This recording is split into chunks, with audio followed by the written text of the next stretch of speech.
It's great. You ready? Hello, everybody. Hello. First, I want to welcome you all to the Downtown Development Authority, and seeing everybody here in our new space that we designed specifically for things like this just does my heart good. Thank you all for coming. I'm Raphael Clemente. I'm the Executive Director here at the Downtown Development Authority. I think I know pretty much everybody in the room. I want to introduce, first I want to introduce Catherine Ask. Come on. Hello. Catherine is the Downtown Development Authority's projects and programs, district services manager. Thank you very much. And Catherine is our liaison directly with the Lord's Place team. Thank you, Catherine. My great team. Yes. Everybody knows Diane Stanley. Everybody. Right. And Heather Sandala. I'm Heather Sandala. I can't remember titles or names today, I'm just correct. A while back, my gosh, well, more than a while back, a decade ago, we started collaborating first in small ways with the Lord's Place, and then in bigger and bigger ways, and now have a really great and beneficial working partnership with them. If you've seen the clean team, I saw Patty here just a couple of minutes ago. Right there. Patricia Lamb, here's Patty. I know, you hate the spotlight. Our rock star. Right? Patty is the manager of the Downtown Clean Team. She is a client of the Lord's Place, and she is an absolute all-star.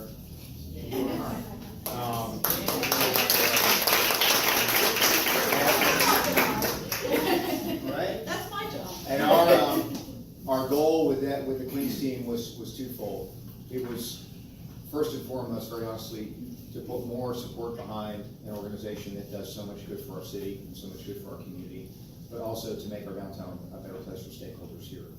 It's cleaner, it's more well cared for, and frankly, there's an added component to that, is when there are people visibly in the public space taking care of it, it sends a strong message to residents, to visitors, to investors, that somebody cares, people care about this place. So there's many layers of good in this program.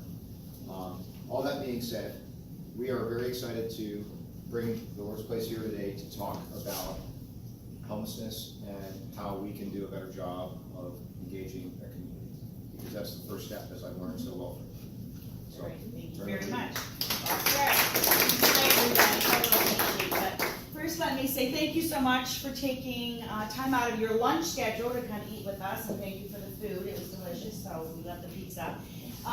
This is our first rodeo show on this subject matter between the two of us. We talk about this all the time.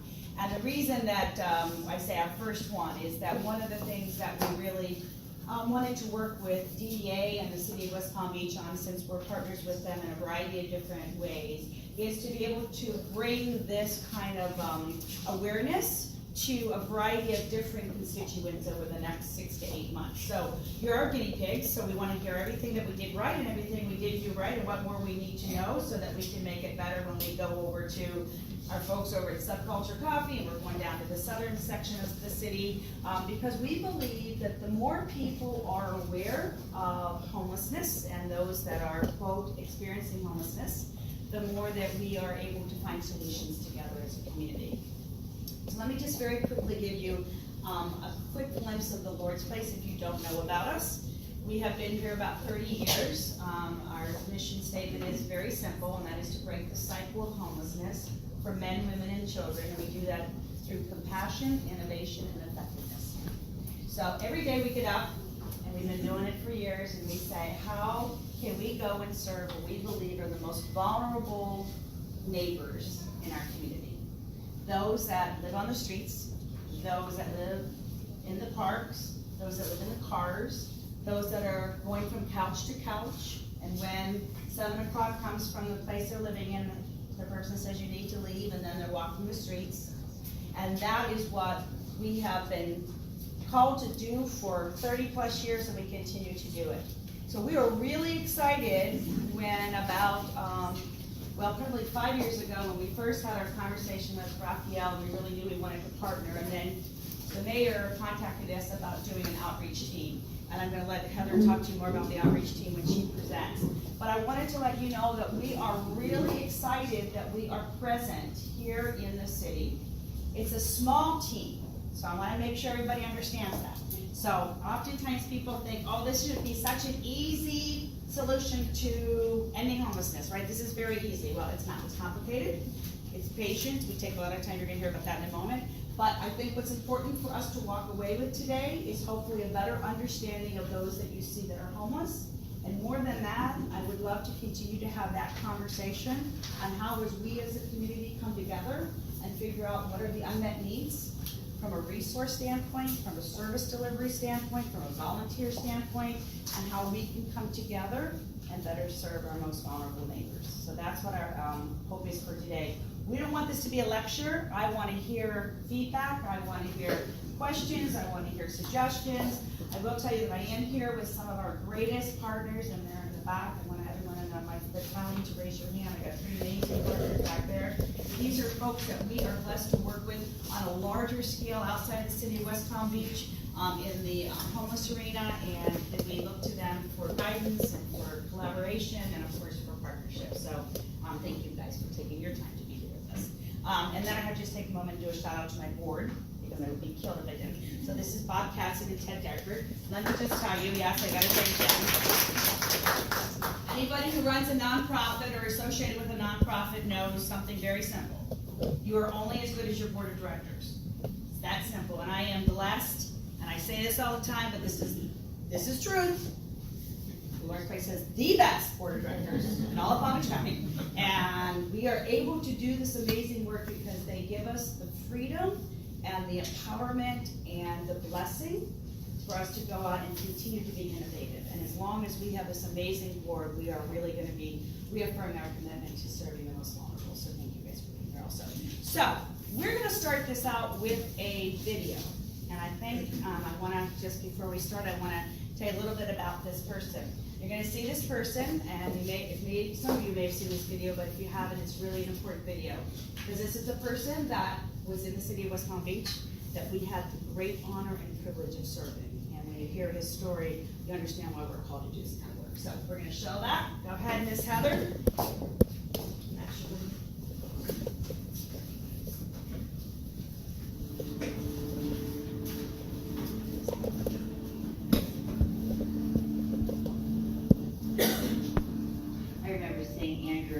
One day when I was driving down to the county building, and I knew immediately that he had probably been a man that had been living out in the streets for many, many years. I came back for our engagement team, and this is a team that actually serves the homeless in West Palm Beach. And I asked them if anybody knew this man that was living at the bus stop by the CVS on Dixie Highway. And at that point they had not. And so we dispatched them, and off they went to begin our engagement with Mr. Andrew, and that started our trip with him. Mr. Andrew taught us patience. And he taught us that we were called to go and sit next to him once or twice a week, every week, just to let him know that we cared about him.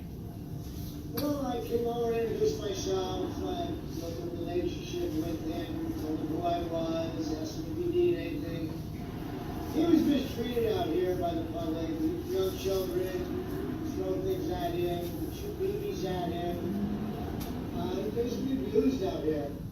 You know, our peer specialists are so important in our outreach program and our engagement program on the streets, and Kevin is no exception to that. His ability to just sit and to meet Mr. Andrew, I think really became the impetus for Mr. Andrew to think about leaving the streets. So Andrew, looking back, how was it living at the bus stop? Oh, I was kind of rough. I was, kind of poor. I was having much, and I was dirty, and trying to come up. How cool is that? You feel okay now? Yeah. I see lighter than the top. How do you feel about being out there? Oh, I'm happy. You happy? Just drinking, a roof over your head? All right. Yeah. Been a long time. Okay, yeah. What did you think when I kept coming around? You wouldn't come at first. How come? I was scared. I didn't know. I didn't know you. Until the time we got friends. Yeah, you became good friends. All right. I think that's what makes us so special, is that it's about friendships. It's about building a relationship. It's about being a connector.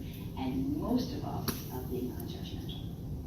I'm glad I ran into you. I'm glad you came with us. I'm ready too. Thanks for remembering so much. Oh, you're welcome. I love doing it. The Lord, it's a beautiful thing for our poor people. Praise God. Yeah. I don't give up on you yet, all right? I believe sometimes people think that you can immediately go and convince somebody who's been on the street for years and years to leave the streets. It's not that simple. It takes patience, it takes kindness, and it takes lots of love. And so that's what we had to do with Mr. Andrew and with many of our folks that we serve, right? It's just continuing to love them and to know that their life is worth more than what the streets can offer. So despite the fact that we see such human suffering out on the streets and we hear such horrific stories of how people are treated, and it can be very discouraging at times. And you sometimes stand back and you think to yourself, God, we're really gonna make a difference. And then you meet Mr. Andrews. That's what we're called to do. And you see his life changing so drastically in front of your eyes that it gives me encouragement and it gives our team what they need to do another day. So, thank you. So I share that with you. If you had ever gone by that bus stop at the corner of Palm Beach Lakes and Dixie, that's where Mr. Andrew lived for years and years and years. And I want to give you an update on him because he is now in a little apartment. He's no longer in his wheelchair. He's actually walked around the block last week, so we're very excited about that. He has agreed to now work with some doctors, and we're getting his blood pressure down, but he still loves his fried chicken. I just have to say that out loud. He loves his fried chicken, and so we still bring him fried chicken every now and then as a treat because he loves it so much. But I'm going to tell you the cutest story. When I went to visit him, I walked into this cute little apartment, and when I walked in, I was amazed because it was the cleanest apartment I had been in months. And I said to him, oh my goodness, I'm gonna have you come and teach all our other rest of the clients, how to keep their apartments clean. And keep in mind, his mobility is a bigger man, so his mobility is hard. And I said, I looked at the floor and I said, Mr. Andrew, this is like so clean. Like, how did this happen? And he says, well, when I take my shower, I get done with my shower and I take my towel. And what he does is he go to the couch, he walks on it, and he mops the floors and gets to the couch. So he is very happy, he's very content, and we are just so grateful that we've been able to serve him.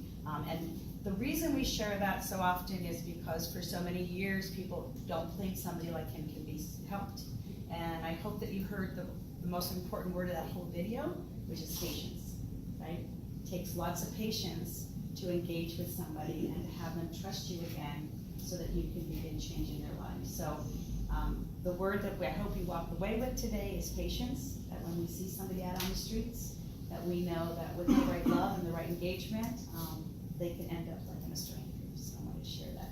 But I want to really introduce you to really the guru behind all of this. This is Heather Sandala. She's our Director of Clinical Services and Homeless Services, and she provides the oversight to our outreach team. So I'm going to turn it over to her, and she's going to tell you all the clinical stuff. Miss Heather, there you go. Hi. I'm so pleased and honored to see how many people came out because they, of course, you also share, in this mission with us. Like Diana said, it takes all of us to be able to reach those people like Mr. Andrew who have lived for so long on the streets, forgotten and abused. And what you hear so often from them is they begin to lose their sense of self-worth. So that is one of the beautiful things about peer outreach and engagement and the work that we're able to do at the Lord's Place is because going by 2-3 times a week and just showing an interest and genuine care and concern helps people again believe that they are worth saving. And so sometimes it's the patience goes into helping them still hope within them. Because as you can imagine, if you sat at a bus stop for years and years and people drive past you, they throw trash, they shoot you with BB guns, they call you names, and most often, right, or divert their eyes and pretend like you're not there. And you finally are able to engage with one of our outreach workers, and it's someone who walks up with a warm hello and asks, how are you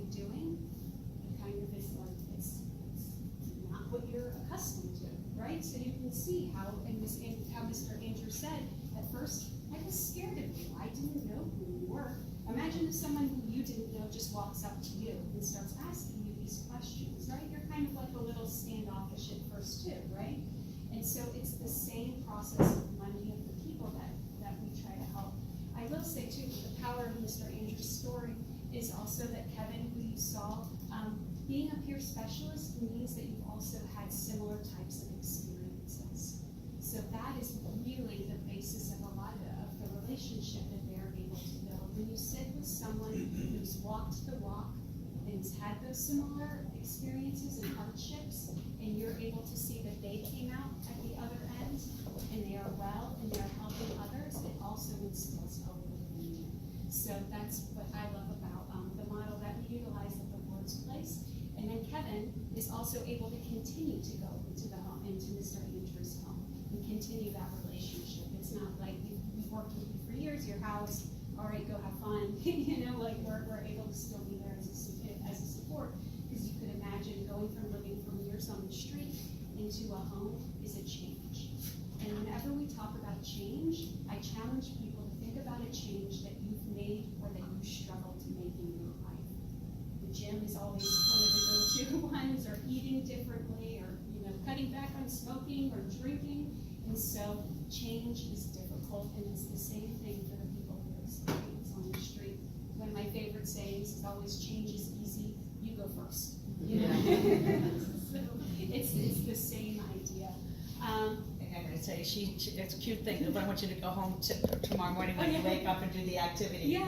So the activity because we were thinking of activity, this is great. So imagine you're leaving the streets, right, this whole change, and Heather says her favorite activity, she says to folks, is you get up in the morning, Right. take a shower, Yep. and You know how when we take a shower, we all have our little routine, right? Maybe think about it, you might wash your hair first, and then your face, and then you wash your body, and then you do something else. Try doing something in a different order, and see how difficult that is for you. So, imagine essentially, being someone living out on the streets and being asked to do everything you've known, or all of those routines differently. And even when change is good, right? Like go back to the gym or something like that, it's still difficult.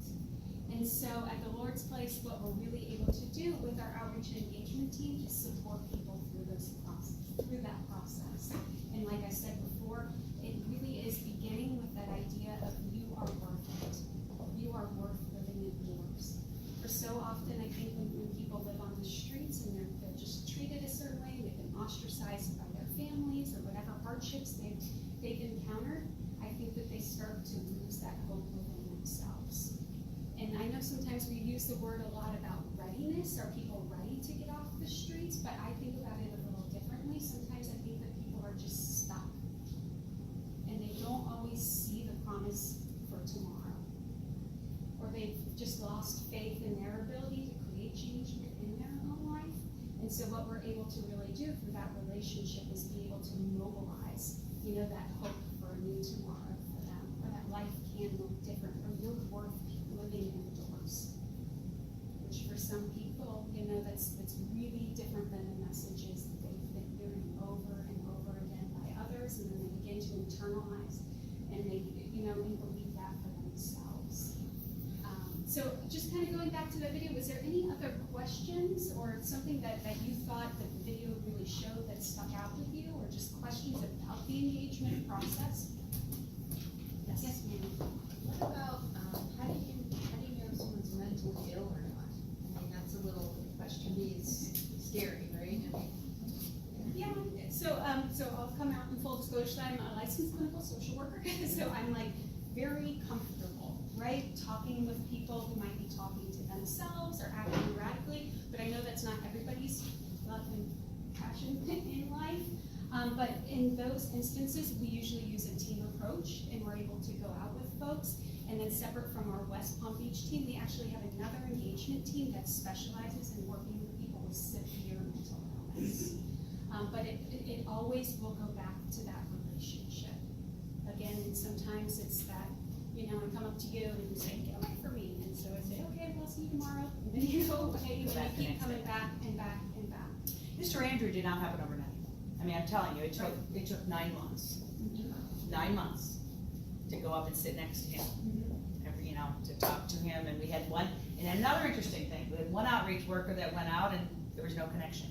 So after, and this is why I love the work that Heather does, after 2 months, we realized there wasn't a connection.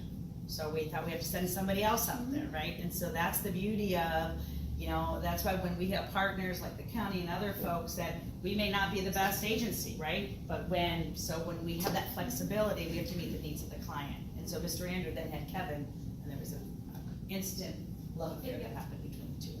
It's kind of like, you know, you meet some people and you hit it off right away, and some people you don't, and so that's the great thing about having a team approach. And I'll add that, so we have 2 males, and then we also have a female outreach peer worker too, specifically to meet the needs of women living on the streets who are more comfortable talking with women versus males.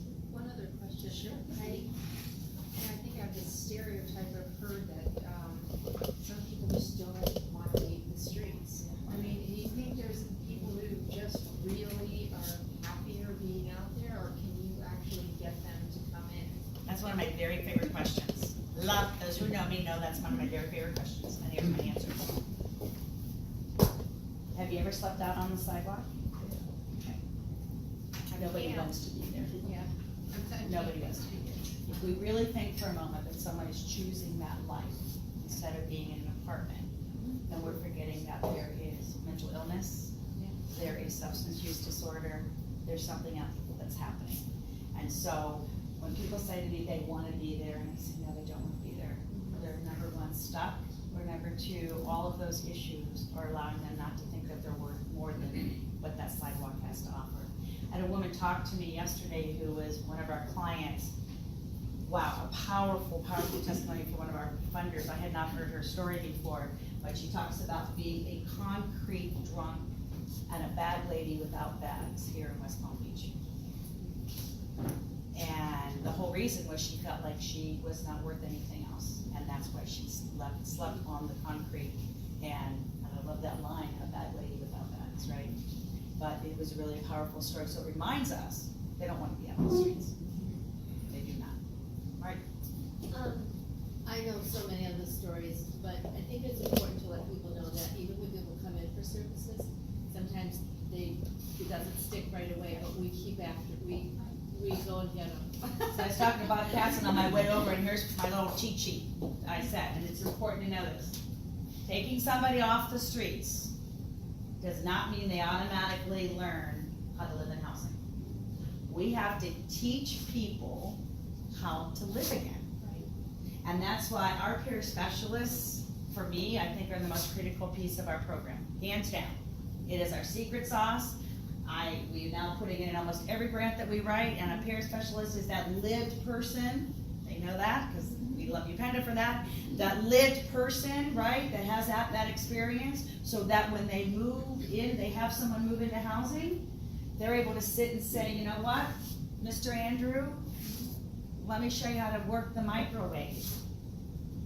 Let me show you how to use a fork and knife. Simple things, right? And that is the reality of a lot of the work that we do, especially, I mean, we have several clients now, who through our outreach team, we've been able to house who lived out on the streets for almost 30 years. And it was reacclimating them again to, this is a light switch, this is the hot and cold water, just maybe teaching them again about the amenities that indoor living can have. We've had folks, this is Bob's favorite story, we've had folks that have come in after 20 years on the street, one from the city of West Palm Beach, my very favorite clients, and who came in and really, for the first month or so, slept on the floor in the living room with the bed in the bedroom. And we're like, what's happening? And then finally moved from the floor to the couch. And then finally we encouraged the bed. So something as simple as that we take for granted, our folks don't know it. So when we think about what is important, it's not about just taking them off the street, folks. It's about keeping them engaged while they're housed. Sure. I've had the opportunity, excuse me, to just actually interact with many of these people downtown. You know, some of them, you know, are not mentally ill, and they are looking for help, and they don't know to go to St. Anne's, or that you have the job coaching, and the amazing facility to learn how to cook, do all these things. And so what would be helpful for me, just because I have this opportunity on a daily basis, I live down here, is to really have some sort of a printed material, even if it's like a business card, that says, okay, here's St. Anne's, you can go for this. You know, here's your address, or here's someone you can call, because I heard, I don't know if this is true, that, is it true that they can have a cell phone that it's supported by the city? At the city. Or by the government, or, Yeah. right? So I don't even know if they know that, okay? You know, someone will come up to me and say, okay, how about some money and whatever, okay, fine, but then what? You know, and so if I had like a whole bunch of information to We help can do them, that, we can do that. that would be really great, yeah. Isn't it better for her to call you guys and then have them come out, because those people, they're just gonna take that and throw it in the trash, I mean, that car or There whatever. is, And yeah, I've yeah. met some of these people too, I met a young man on Flagler, and I did the same thing, I was like, oh, you heard of the Lord's Place in St. Anne's? And he was like on this little trail, sleeping under the bridge, he was like 22 years old, and he was going back, and he said he was gonna go to the church, here, used to be First Baptist, but I think they were helping him, which was good, and I didn't see him again. But basically, he was sleeping under the bridge and then going to Curry Park and getting some free food, and, you know, but he was not gonna venture to Australian Avenue or go. And thank you know, for that, I think you're Yes. right on that, even if we give a card, and I can't tell you how many times I stop in the street corner and I say, roll down the window, and there's that I say, you know, do you know about the Lord's Place? Oh my gosh, yeah, I didn't do anything, I'm like, really? I love that, I'm like, really? When were you there? Oh, well, you know, 2 years ago, well, maybe you should come back. So, when this engagement, the purpose of the city of West Palm Beach was to allow us to go to them. So you were correct on that. We have our engagement center. We're hoping, God willing, that we're gonna open up a living room soon and another place where people can gather. But what we do know is we must go to them for services, so you are correct. We can give you the cards, but at the end of the day, it's gonna be working out how we work. And I just wanna add, so, and then, the Lord's Place, we are in the works of getting, one centralized number for people to call in and be able to reach one of the members of our outreach team. And then, the city of West Palm Beach is also working on an app, that, when I spoke to Armando, probably in 2019 would be available. And so it's through a secure app, concerned citizens would be able to know where they see someone or where they see encampments. And then that information would then be able to be shared with us, and then we could go from there. Yeah, So, that's, sir, in the back, yeah. So,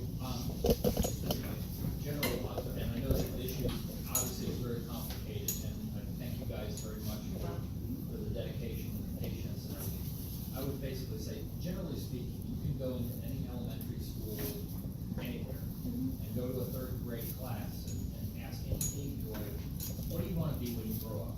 And you're gonna get answers like, I want to be a policeman, I want to be a fireman, I want to be a doctor, I want to be a teacher, I want to be an astronaut. Very few of those people, very few of those 8-year-olds are gonna tell you they want to be a drug addict, or a gang member, or mentally ill, or homeless. You know, that's just not the aspiration. And so something somewhere has happened, you know, there's been a transition where, whether it's, you know, gotten into alcohol, or drugs, or whatever, and it's a slippery path when we get on that path, and it's really tough. And so, you know, I think what you guys are doing the right way is to, you know, get people and slowly help them work their way back to what they want to do when they're ready. So if I can respond to that, and I'm gonna jump ahead of my little cheat sheet, but you actually gave me an entree to that, and that's really important. I asked this question, and I went, you know, what makes a person homeless? You know, and I hear, I get 50,000 responses, right? Alcoholism, substance use disorder, mental illness, and my answer has always been and will be no. That does not make a person homeless. Because we know someone who struggles with substance use disorder, we know someone who's mentally ill, we know someone who's lost their job, we know someone who's been injured with a physical ailment. The difference is they get to go home every day. They have a home. So, very important to know, homelessness is about one thing. There's no home.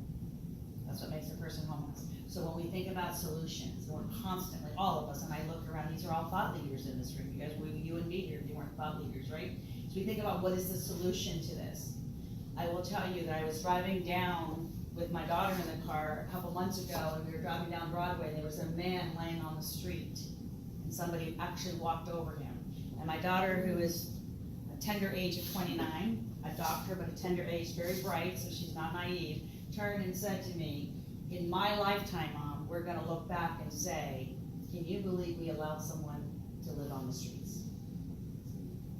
And I said, from your mouth to God's ears, may that be that we will sit back in horror thinking we've allowed this to happen. We will never end homelessness if we don't have housing. So, did I see Paula? Paula just walked in. We will never end homelessness. We can go out and we can engage and we can love them and we can feed them and we can clothe them and we can do all that. We will never, ever, ever make an impact until we have more housing in Palm Beach County. It's that simple. And affordable housing. Yeah. And that's affordable. Exactly. So right now, we have people getting Social Security. Allegheny was part of our initial grant for SOAR years ago. I mean, we're now, what did we figure out, like $725 they get, and the $735. and the housing now is maybe 900, right? Right, guys, about 900, right? That's what we're looking at a year. Just for housing? Just for a month. So, this is a very complex issue, but really, when you drill it down, if we had affordable housing, we may not even be here. I mean, I really wanna go out of business. I mean, you can say this guy's my business, but I really wanna go out of business. That is our mission, is to go out of business. I wanna go out of business. I don't wanna be doing this. I wanna be part of that generation that says, can you believe 50 years ago, we allowed someone to sleep on the sidewalks? I mean, I want us to be horrified that we allow that to a human being. That we sometimes treat our animals, and I'm an animal lover, so I'm just say that, but we have to start treating them as people, and not just somebody that's laying out on the street that deserves to have rocks thrown at them or ignored. So, I mean, obviously, this issue is of critical importance to all of us, to our society. And I look around the room, like you said, these are thought leaders. City commissioner, one of my board members, business people, all here taking time out of their day to learn more. But the perception, right, and we've all been in these conversations, we as the DDA team, that is one of the most frequently brought up topics. How can we make downtown better? The perception is, somebody brought up, they want to be there, they don't want to get off the street, they don't want to get off drugs, they don't want to have responsibilities. Or that, well, the city's not doing anything about it, let's arrest them all. So, how do we help our community overcome that falsehood and understand that this isn't something we can arrest our way out of, this isn't something we can shoo away? Because I see the problem is a lack of compassion and understanding. Is there a way we can help educate people on a larger scale than this? And we would like to be part of that process. I think one of the most endearing things, and one of the greatest, I heard this said by a supporter of ours the other day, of learning for it, that person was watching one of our peer specialists actually talking to somebody who was having a psychotic breakdown.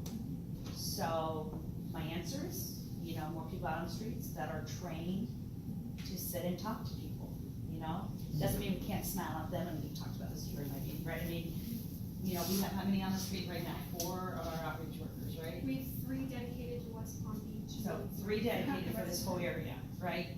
But there's something special if you've never seen an outreach worker, I love it, start to meet somebody who you've passed hundreds of times and see this conversation going on. That to me is one of the greatest learning moments. So the more presence I believe you have an outreach team on the streets, the more we're gonna understand that they were worth us investing in to get them off the streets. Does that answer your question? It does. Okay, go ahead, Ted. I think the word you brought up is the most important thing to remember.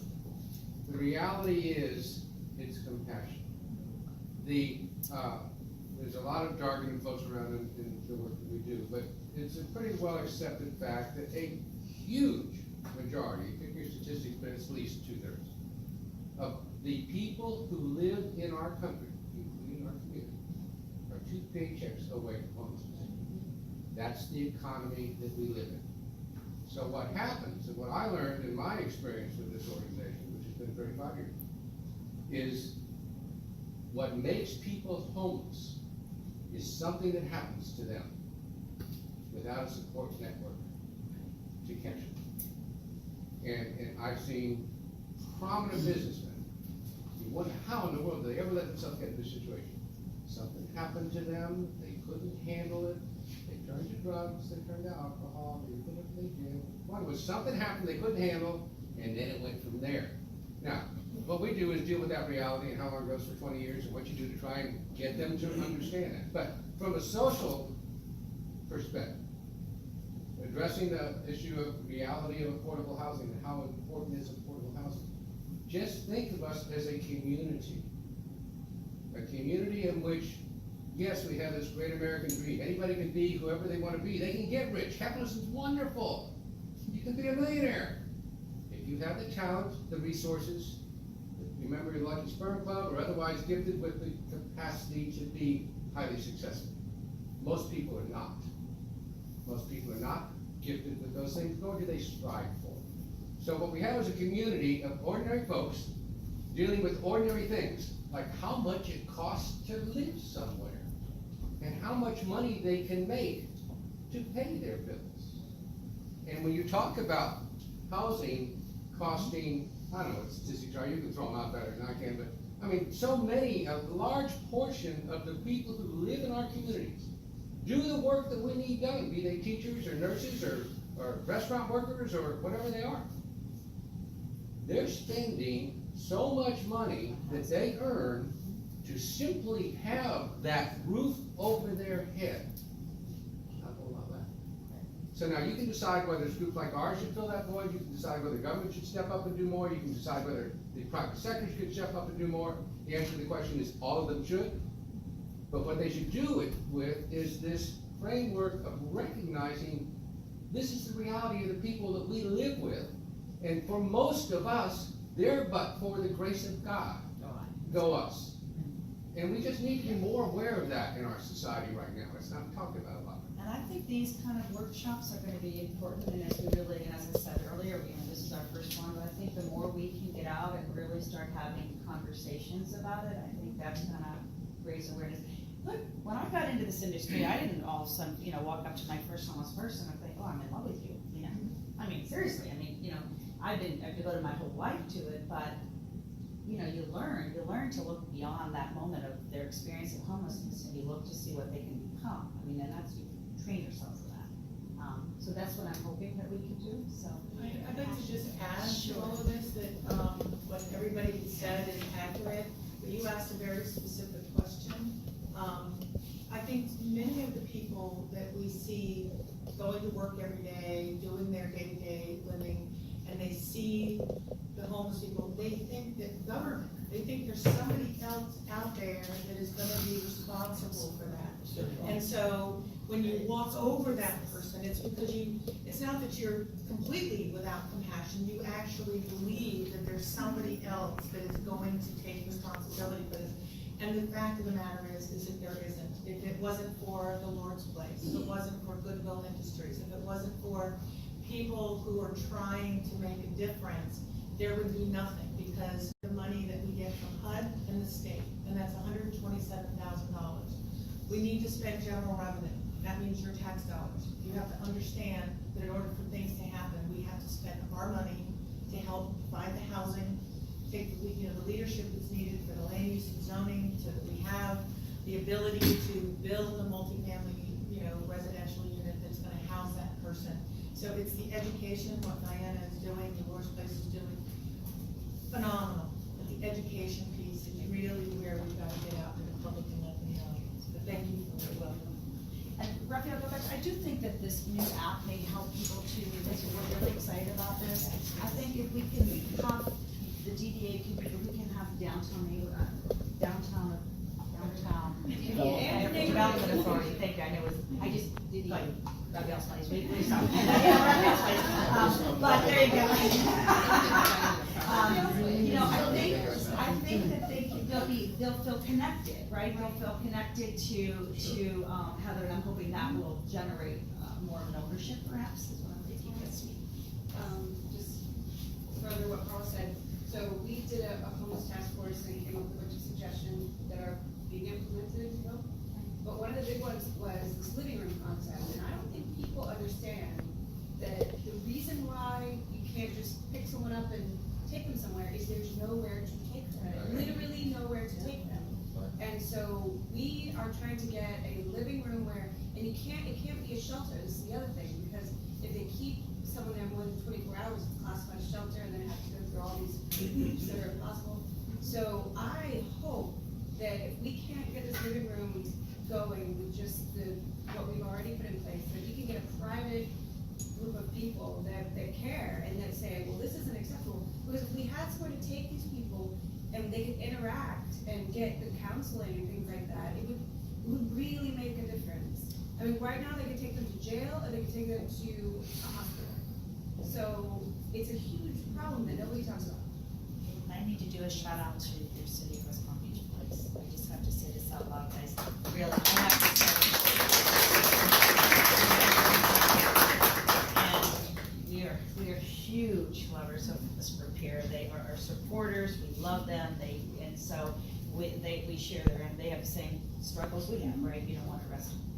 I want to go back to the living room because I do think, and I use that term very loosely because I think we need to think about what that really looks like, right? And I will tell you from somebody who created the engagement center 10 years ago, and everyone thought it didn't work. It worked, and it worked inexpensively, and it worked 6 hours a day, and it wasn't 24 hours, and it worked.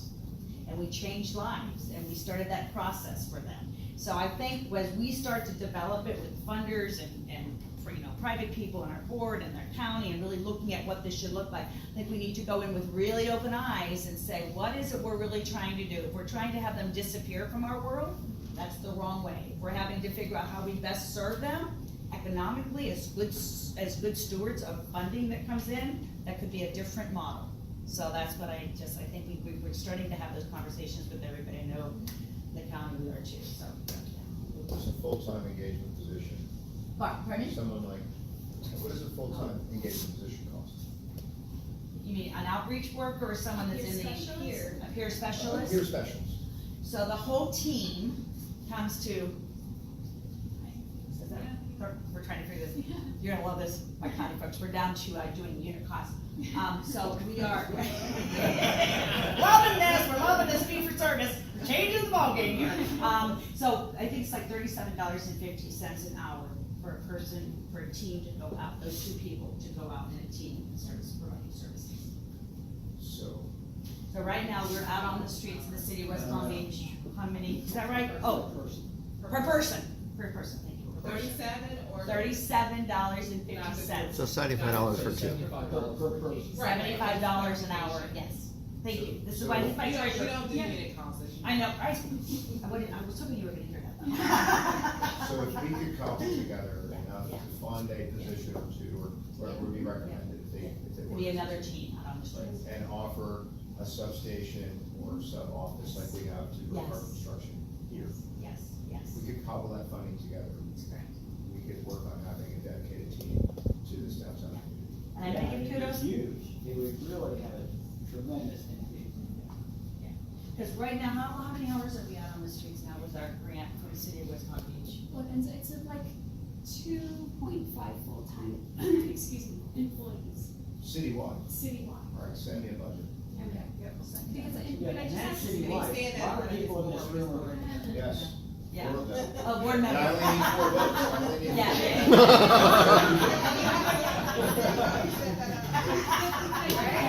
You said, you said it, it's Yeah. as good as your board. Yeah. For a majority of my board. Yeah, yeah. But I also do believe Yeah. downtown here.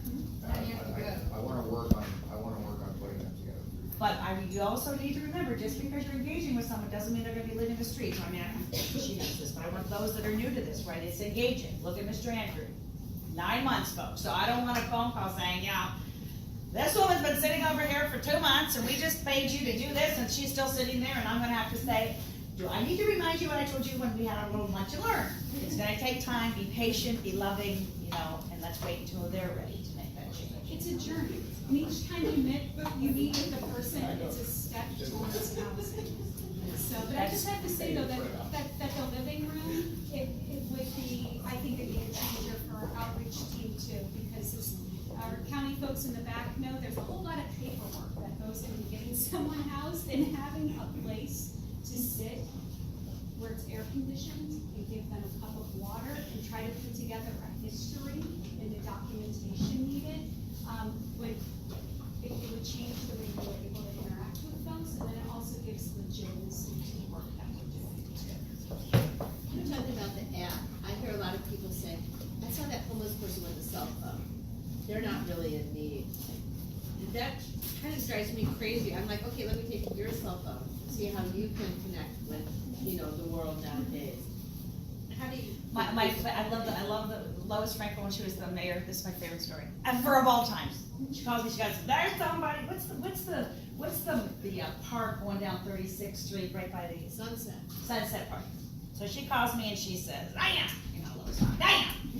There's this neighbor calling and he's yelling because there's this man with this big old shopping cart and he walks and we know he is. Leroy was the word. And he's walking and it's a mess and then can you believe it? He's complaining about this guy has a phone." So I called the guy. She's like, "You gotta call the guy." So I pick up the guy, call the neighbor, and I say, and introduce myself, and he's ranting and raving, and this guy, blah blah blah, and he's it's a nuisance and blah blah blah, and he gets done screaming. He's like, and then he's got this cell phone. He's on the cell phone and blah blah blah. And I said, "Sir," I said, "do you know who he's talking to on the cell phone?" She's like, "No, who's he talking to?" I said, "He's talking to God." I said, "The cell phone is broken." And what he does is he stands out there and he just has a conversation every day with God. So let's not be so quick to judge if somebody has a cell phone. And Leroy was very mentally ill. So his thing was he picked up and he called God every morning. He'd hear him screaming, "Good morning, God, how are you?" Blah, blah, blah, blah. But this guy only saw a homeless man that he felt was not deserving of a cell phone. And one of the things we talk about is we are not here to judge, right? We're here to serve. And that's the most important. So, any last thoughts, questions for us? Yes, sir. I would add one, you talk about that if if DDA can do this and it's not an immediate solution and these people are still gonna be on the streets, I say that's fine. I mean, I've lived in Florida for 12 years now, and everything I've known about people in West Palm Beach, we continue to hear these same complaints. So if we can start something and in a year or two, it's made a difference, that's a fantastic success. Amen to that. I agree with that, exactly. So I do appreciate the offer of looking at another outreach team, and I do think the conversation on the living room is going to continue, so that will be a really important one. And then housing. I want to thank you guys for all that you do to help us, the guy at the bus stop. Oh, Mr. Andrew? Yeah, Mr. Andrew had numerous complaints about for years, and, as you know, we couldn't do anything. As the gentleman said here, a lot of times people think, and the commissioner said, we'll just call the police and they'll take care of it. They think the government, they can rely on the government, and we can't. We tell them there's nothing we can do. So, we do really appreciate you guys and all the work you do and all that you do. Like you said, you can't judge them by the cell phone either, because we've gone out and they're having a tizzy. You don't know, first of all, their phone is working, but like I think the lady said, that's their lifeline. They lose their bag with all their identification, in their phone, because they're already homeless, and they get calls on their phone sometimes daily to come to work. So if they don't have a phone, then they can't go to work, and that's one of the complaints. Already they're lazy and they don't work. That's why they're homeless. But it's all a cycle, and that's what people gotta understand. So we appreciate everything that you guys do. Thank you so much for You that. get trained out of the police department. Yeah. Exactly. I'm gonna say something. I saw a story this weekend on the nightly news, and it was about a family that was living in their car, and dad had a full-time job. He worked full-time and didn't have enough money to have a home for his family, and they were living in their car. Well, by the time you buy food every day, and then Yeah. that little day check is gone. And they actually the story was about a police officer who actually went and paid the car insurance so that they didn't lose the ability to use their car to get him to work. So you don't have to be unemployed or all of those things to be homeless. And like you said before, Or near homeless. right, like you said before, we are all, besides being lucky enough to have a family that cares or has the means, there's a lot of us that are that close to being in the same boat. And I don't know where people lose that compassion, but we need to find that again as a society. So just one thing, I lived downtown quite a number of years, was one of the co-founders of the Downtown Neighborhood Association. Worked with the DDA for years. Volunteered for the Lord's Place for years and been on the board as Diane Son treasurer, so I have my own perspective. I certainly have my own biases. But the race is on for all of us, because we've been in an extended recovery here in this country, and I can tell you that the needs in the community are greater every year. What's gonna happen? We're gonna have a recession again. It's gonna happen. Nobody knows when. Next year, 2 years, 3 years. We are racing to try and put in a structure so that we are able to be there for the community when times get bad. And let me tell you, whenever anybody says to me, well, gosh, you're on the board and you're treasurer, we have funders, say, well, what keeps you up at night? That's what keeps me up at night, is we're not in bad times. What are we gonna do when we get in bad times? So we really do have to move as quickly as we can on this thing. And as Paula pointed out, unfortunately, most of it gets down to money. And just so you know, we just completed an economic study in the city of West Palm Beach. We are at 17% poverty. That is growing up. That is not a number that is sustainable. That is not indicative of the wealth that actually is here in this community, across the island, and surrounding communities. How many kids are on free and reduced lunch? How many kids are homeless in the school system? And we need to realign our priorities so that those resources are available to help grow the community that we all love and believe. And the first thing, if we can just get people to understand that there is not a safety net for these people. There is not a 911 phone call. It's us. You are the answer. It's what you do individually. We were just telling the story the other day that for so many of our folks that we serve, when we put emergency contact, they will look at us and say, can we put you? And in the last 3 years, we were the emergency contact for 2 people on life support. So talk about having to make that decision, right?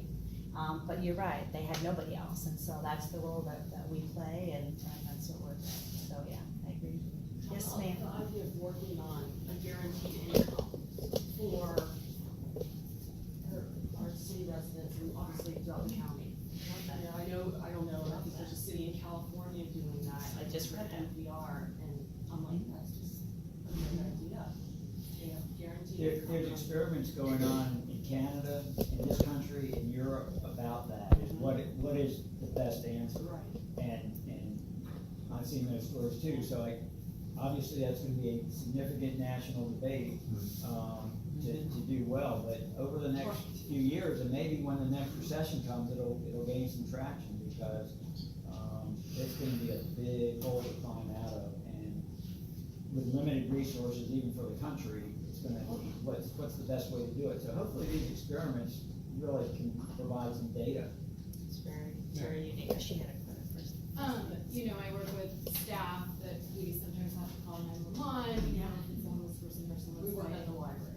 Oh, okay, thank you for that. We love the library, by the way. We love you guys. And I love Thank Mr. you. Scully, too. Oh, isn't he the best? Yeah, he's the best of the best. Exactly. I love it. I love And it. that is actually like the official, I used to do PR for the library. That is like their policy, and I just love that about our library. Thank you. And something kind of when we're talking to staff and they're like, oh, can you believe Mr. Reed and da-da-da, and his colonoscopy bag, and I'm like, and I'm Mr. Reed. Oh, we all know Mr. Reed, don't we? And I'm like, it is horrible. Can you imagine Yes. being out on the street? And I say, and then I say to them, I said, can you imagine if that was your father? Or your brother? Yes. Your husband, your divorced husband, your son. And so to like empower the staff to be like, what? Yes. And then, it's just kind of words, when you're talking to someone, you're like, yes, it is horrible. Yes, I mean, I can't imagine, it's so hot out here, can you imagine having to carry all your clothes, you know, and then I spin it and I say, you know, what if that were your town? Thank you for saying that. You know, and then it really kind of, they look at you and they're like, what? And I'm like, and then I say to them, the moment we forget that that's a person and that's someone's loved one, then we just don't need anything. Yeah, thank you for saying that, that's very kind of you. One other thing that has been touched on a couple times is in this issue of homelessness, the crucial need of recognizing what it takes to get people out of their problems. They lose the job, so now they can't pay the rent, and then they miss the car payment, and then they miss the whatever. And it spirals and spirals. So we have a very wide range of programs we do to try and help people out. But on a big picture, whatever your politics are, however you choose to address those people who you want to vote for, at least ask them, what are they doing and how do they feel we should solve the reality of there is going to be a much bigger problem for social services and a need for social services in this country than there is right now. Because right now, leadership's going in a different direction. And it's gonna crash. Like I said, we know more about the details of it because this is what we deal with. But just think that through. Just think, I challenge anyone in this room to think about some time in their life when something went wrong, they didn't get their check at college that month, or whatever happened. That you know, things didn't go the way it's supposed to go. What happened? How well did that work for you? And for most of us, we had somebody we could call and somebody helped us out, and it was no big deal. But for most people in this country, I think, there is nobody else. Well, all we have to do is look at some of the places whose economies or cost of living indexes are a few steps ahead of ours. As a professional in the field of what has become called urban place management, I talk to my peers across the country on a pretty regular basis. And there are downtown districts, which we all know the names of, like San Francisco and Market Street and Hollywood, Drive, where you are stepping over homeless people. Not like in that way of disregarding them, where you're walking around because of the incredible concentration of people in downtown. So I have the, I don't know if it's the privilege or the They're like, it's a snapshot. of seeing Skid Row. So I actually, I wanted to see it, and you are correct. I mean, if you've never walked it, and I actually got out and walked it, and changed me forever, last year, and you are correct. So we are much better than It's some of hard our to say, neighbors, that we're you know? better, right? But it is, that's correct. But if we keep going at this rate, we will be exactly as well. Exactly. Because it doesn't just reach a limit and then that's it. You know, it just, There's no limit. right. That is And we have great weather. For every reason that is known That's for, why LA we have resources down here. The homeless find a way to get to, you know, More comfortable to winter be in homeless here than in paradise. Chicago in February. Right, exactly. Every time it rains though, I think of the homeless here, because it's almost worse than cold, because if all of your stuff is wet and you have nowhere to dry it and your feet can't get dry, we've had people with rotten feet, I mean, you know. It's a wonderful smell at the Lord's place the day after a rain, let me just put that out there. That's not the day you choose to come visit us, right, Ellen? It doesn't bother us either, but some people it does. Randy got, because she just did your safety. Any last questions, thoughts, anything I can answer for anybody? Guys in the back, anything we're forgetting? Daniel, any points on? I just think this is great. I think ongoing conversations like this is really what ultimately helps us change mindsets, change culture, change community. So Amen to that. kudos to you guys. Thank you, thank you. I do have one question. Yes, yes. So, you mentioned San Francisco, and I heard on NPR that Kaiser Health was actually building affordable housing, helping the homeless people. So our biggest health insurance company here is Blue Cross Blue Shield. Maybe that's somebody we should go talk to. Brain about that. But that's their base in California, Blue Cross. you know, Kaiser, that benefits them. I know. They're gonna, I'm sure they're gonna. Well, but we need to have our health insurance, I mean, we're paying Blue Cross Blue Shield, but all these insurance companies, we pay a lot of Yeah, money we for pay health Blue Cross insurance. Blue Shield thousands of dollars. They may do it in Jacksonville though, because that's their home base. They have Right. the largest, they Right. have the largest lobbyists, you know, in Tallahassee, that, you know. Blue If anybody Cross- has any outlets that we would No, we love doing that, so Yeah. absolutely. Brianne has one last comment. Go ahead, sweetie. I would just like to say. And make sure you identify who you are. He's an My name is outreach. Brandon, I'm with Palm Beach County Community Services. And, one thing to add on outreach. Outreach. He's the outreach. Outreach.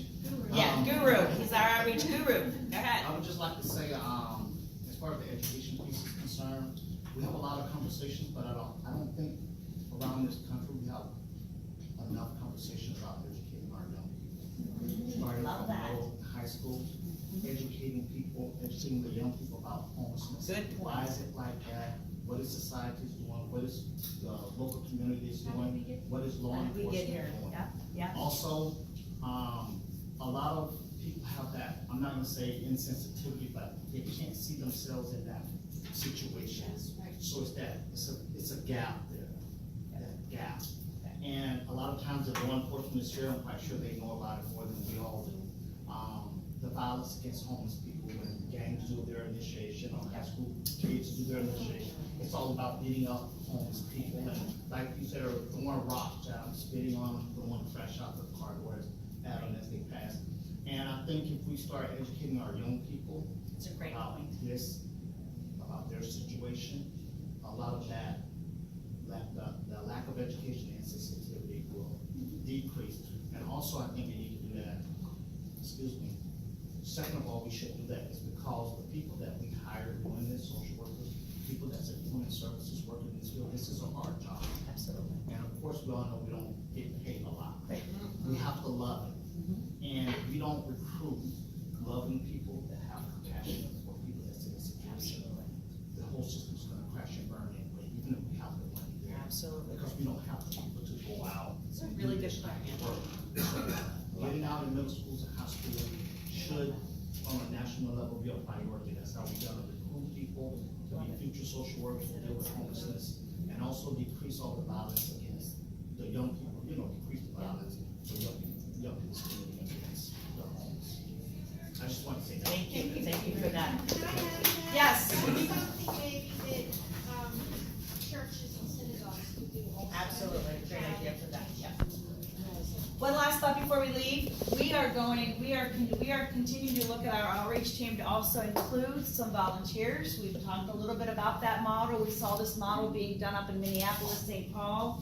So if somebody really has a calling and an interest to maybe wanna come out with the outreach team, you'd have to go through a pretty intensive training program that Heather is creating, but we find that a lot of people feel like they wanna be out in the streets with our folks, so if that's an interest to you, let her know. Yes, sir. May I just mention, reiterating what you said? Yes, sir. If you wanna help the homeless people, if you feel that, you gotta work with trained professionals to help prepare you. You can't just make it up on the fly. It can be very, very difficult, and even with the help of professionals, pay attention to the training. Thank you for that. You're absolutely right.